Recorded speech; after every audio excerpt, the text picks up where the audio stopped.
Hi guys. What role do you want to be in? Like for the project, we have like time management manager, I think, secretary, leader, and the one who's gonna edit the video. I would like to be the video editor. Okay. I'll be leader if you want to. You, Mireya? Mireya? Yeah, we can hear you. We can hear you. Now we can hear you. Yes? Mm-hmm. Yes. So what do you want to be? I want to be time manager. Okay. Okay, then I'm gonna be secretary. Okay. I'm going to share. So here are the roles, and I already did part of part one, and I'm going to explain you guys what happened during this part. And first of all, we selected the state of Tabasco. So first part, we need to check the temperature, like the PM in Kanagawa from the years 2019 and 2020. And I put information in here, but I also made an Excel if you guys want to check it, because for the GeoGebra, I needed to organize information in a different way, because instead of doing like two columns, I needed to do like one that counted from 1 to 24, which are the total of the months we're going to be analyzing. And for the GeoGebra, I organized it in this way. As already explained, first I wrote like 1 to 24 and assign each temperature to each month.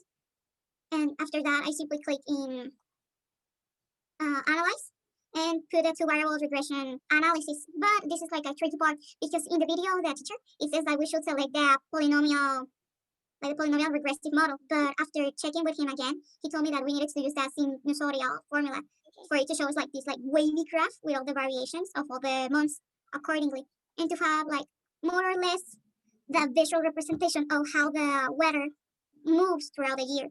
Well, throughout these 2 years. And this is what we ended up with. I think seeing this graph, we should try to get the parameters for a cosine function instead of a sine. What do you think?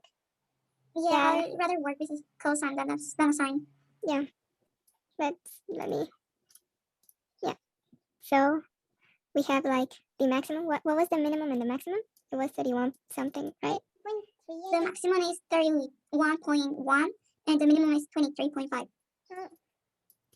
So we subtracted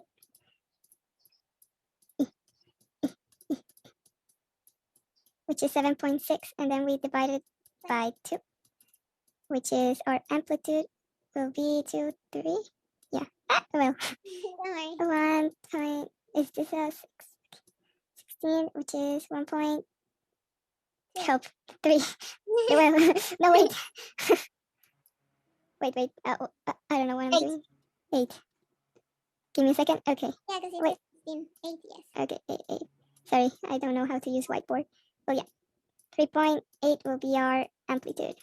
Then we get the period, that is, well, 11. Then the phase shift, so it is correct, like to start in 1 instead of 0, because there isn't like a month that is 0. And then the equilibrium axis will be this. Okay. Yes. It was with cosine and function of x. And I multiply this because there's never tail when I put it in the front. Okay. I multiply it inside. Not very like accurate in some parts, because the width and the range of one of the formulas was bigger than the other one. Yeah. So we had to like morph them in order to like fit them within the values that we had on the y-axis. So that's why some parts is like separate from the other, but more or less it gives us like the idea of how both formulas work regarding the data. Okay. Yes, we can see some difference here. What is like the main difference between the both formulas, Mary? I think you researched that part. Yes, by analyzing these formulas and also the graphs, we can see that, for example, in our formula, the amplitude is bigger in this one, but in the scatter plot model. And we also use like pi, and here it's also only using decimals. And we also use cosine, minus cosine, so it's like reflection in the x. Oh yeah, because they're using axis. Cosine. Yeah, there's also difference in there, but it doesn't make like a huge difference regarding the graph. And we also had like a shorter period, and also the equilibrium axis is a little bit down compared to the other one, but only by a few decimals, 0.2. It was almost not that much of a difference. Okay. Yes. So now after that, well, we have to compare like both formulas in regards with like the actual data that Kanawa gave us. Yeah. And like we work with how were like the values for January, February, and March of 2021.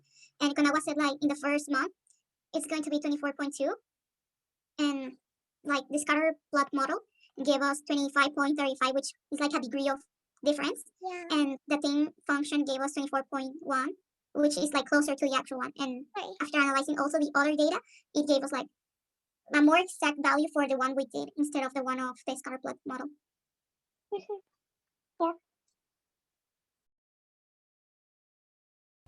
During the development of this project, I was in charge of overseeing all the documents, but also I helped by providing the data of the state investigated and creating the scatterplot. I perceived that my contribution was important because I provided the starting data and the formulas used to predict the behavior of the scatterplot graph. And I also created a comparative graph that showed how the functions differentiate from each other. During the development of the project, our team was presented with a problem. Our teammate Frida was unable to connect during class time. To fix this inconvenience, we decided to work during class time and record the video on Friday. And Frida was in charge of organizing the information of the PowerPoint. I really liked the team dynamic we had. Everyone was open to receive feedbacks, and the different ideas were always heard and welcomed. And finally, in order to achieve our team goal, I tried to help when one of my teammates was struggling, and I was open to suggestions if needed that I need to change anything regarding the scatterplot graph. Along with the process of the project, I was the one there when no one else was, the last line of protection.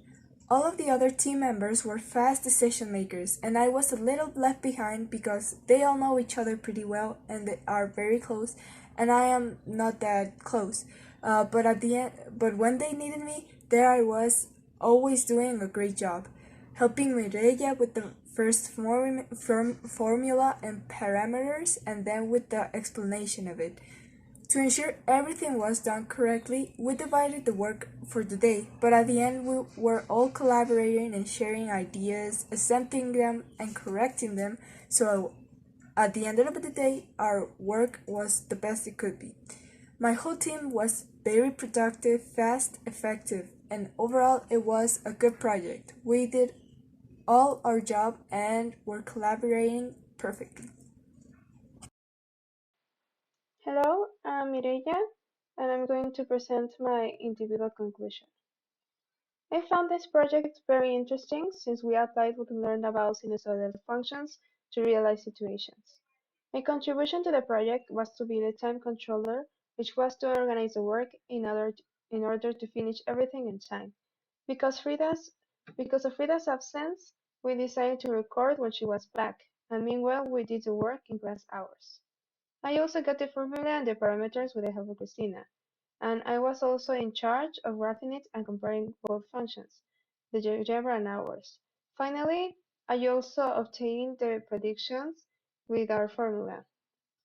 The job we all did was important, especially when we needed to collaborate to find the answers and check each other's work. I liked the communication we had because it made it easier to solve problems and to make everything faster and in a more efficient way. During this project, I had the role of recording the sessions and editing the video. Since I couldn't assist in the class because I had competitions, we decided that my other teammates would work on the project in the class, and then we will record and explain what we did later so I could be present in the video too. Since I couldn't do a lot because if my teammates waited for me to do a part of the project, they couldn't work on it in the class. So we decided that I was going to edit the video and do the PowerPoint presentation so we could level all the work. I think this project was really cool because even if I didn't do a lot, I still asked how the project was solved, and it was really interesting to see how the things we saw in class could be applied to real world problems.